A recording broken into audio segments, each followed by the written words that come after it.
안녕하세요. 6월 1일 시편 1편 1절에서 6절 말씀입니다. 제가 읽겠습니다. 복이 있는 사람은 악한 사람들의 꾀를 따라가지 않고 죄인들의 길에 서지 않으며 남을 업신여기는 사람들과 자리를 함께하지 않고 오직 여호와의 율법을 즐거워하고 그 율법을 밤낮으로 깊이 생각하는 자로다. 그는 시냇가에 심은 나무가 계절에 따라 열매를 맺고 그 잎이 시들지 않은 것처럼 하는 일마다 모두 잘 되리라. 악인은 그렇지 않으니 그저 바람에 날려가는 겨와 같도다. 그러므로 악인들은 심판을 견디지 못하며 죄인들은 의인의 모임에 참석하지 못하리라. 의인의 길은 여호와께서 보호하시나 악인의 길은 망하리라. 아멘. 요즘 자주 하게 된 기도 중 하나는 주님을 따르는 사람들의 하는 일들이 잘 되게 해주세요 라는 기도입니다. 돈이나 좋은 상황에 우선순위를 두어서 이런 기도가 나오는 것이 아닙니다. 참 그리스도인이 주님을 잘 섬기고 따르기에 주님께서 그들에게 복을 주었다라는 주님의 영광을 나타내고 싶은 마음에서입니다.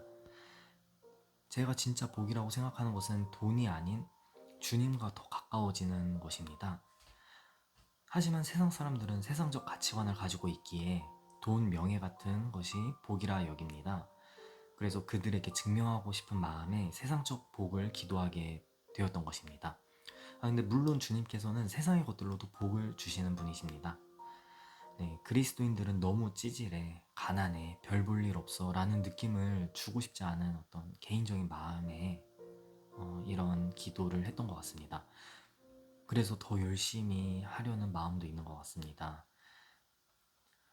하지만 잘 살 때에만 떳떳해지는 것은 주님께서 바라시는 것이 아닐 것입니다. 궁핍에도 풍족에도 자족할 수 있고 어려운 시절이나 어려움이 없는 시절이나 그리스도인으로서의 품위, 거룩성을 잃지 않는 것, 그것이 진짜 멋이라고 생각합니다. 복을 달라는 기도는 그리스도인이나 비그리스도인이나 모두가 할 수 있는 기도라고 생각합니다. 하지만 진짜 그리스도인의 차별성은 어려움과 악인을 대하는 태도에 있다고 생각합니다. 다윗은 악인들을 대적하는 기도를 여호와께 올렸습니다. 그렇다고 해서 다윗이 선악을 자신이 분별하고 악인을 막 살육했던 자는 아니었습니다. 사울 왕이 하나님께 버림받고 자신의 최대의 적이 되었을 때에도 그를 선대고 죽일 수 있는 기회에서도 살렸습니다. 주님께서 모든 역사를 통치하시고 악인들의 죄를 모두 보고 계시고 있음을 믿었기 때문이라고 생각합니다. 주님의 공의를 신뢰했던 다윗이었습니다. 다윗은 자신의 마음대로 판단하여 선택하는 자가 아니었습니다. 온전히 주님을 믿고 따르는 자였습니다. 자신에게 주어진 주님의 말씀을 따르는 것에서 벗어나지 않으려 자신의 본성을 죽일 수 있는 사람이었다고 생각합니다. 그런 다윗이었기에 여호와께서 그의 중심을 인정하셨던 것이라 생각합니다. 눈에는 눈, 이에는 이, 소위 황금률이라고 불리는 탈리오 법칙을 한 번쯤은 들어봤을 것입니다. 이것은 구약의 법률에서도 적용이 되는데 당장 저번 5월에 묵상했던 출애굽기에서 모세가 이제 법률을 제정할 때에도 이 법칙에서 크게 벗어나지 않았음을 느끼실 수 있을 것입니다. 사람이 생각할 수 있는 형평성에 가장 알맞다고 생각이 듭니다. 하지만 예수님께서는 제자들에게 또 이제 산에 모인 무리들에게 가르칠 때 새로운 가르침을 이제 전하십니다. 마태복음 5장 38절부터 48절 말씀입니다.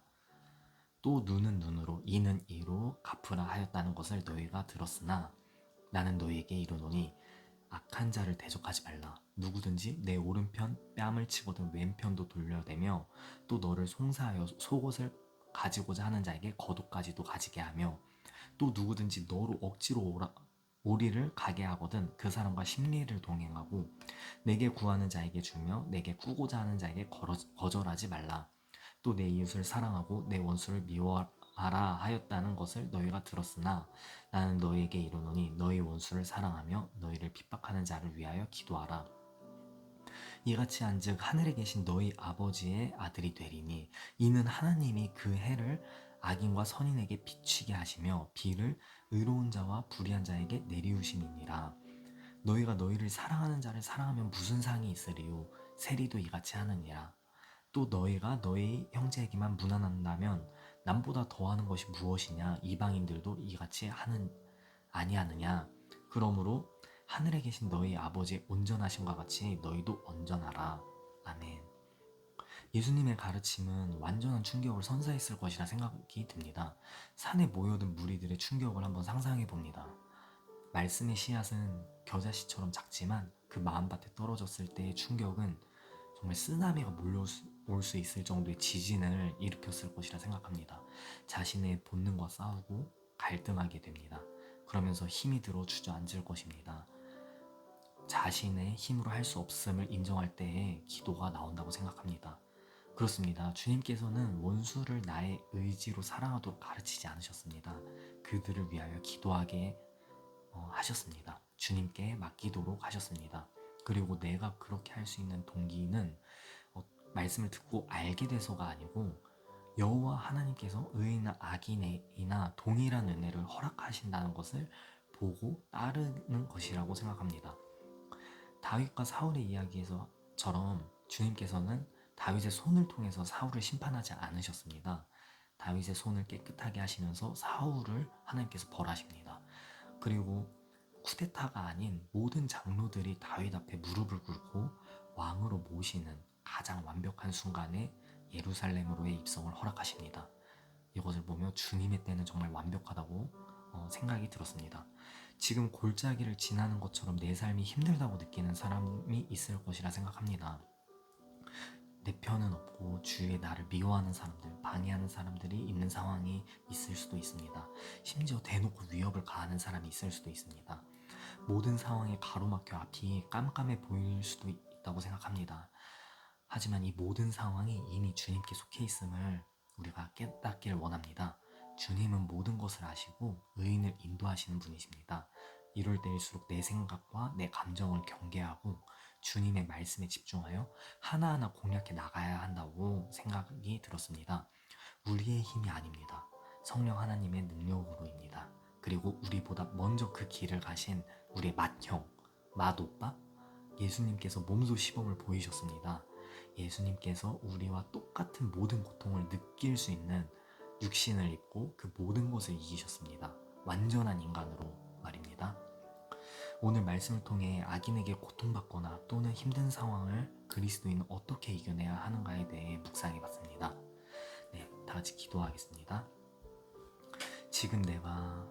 지금 우리가 속한 고통 속에서 주님을 더욱 찾고 주님의 말씀을 따라 행하는 우리가 되기 원합니다.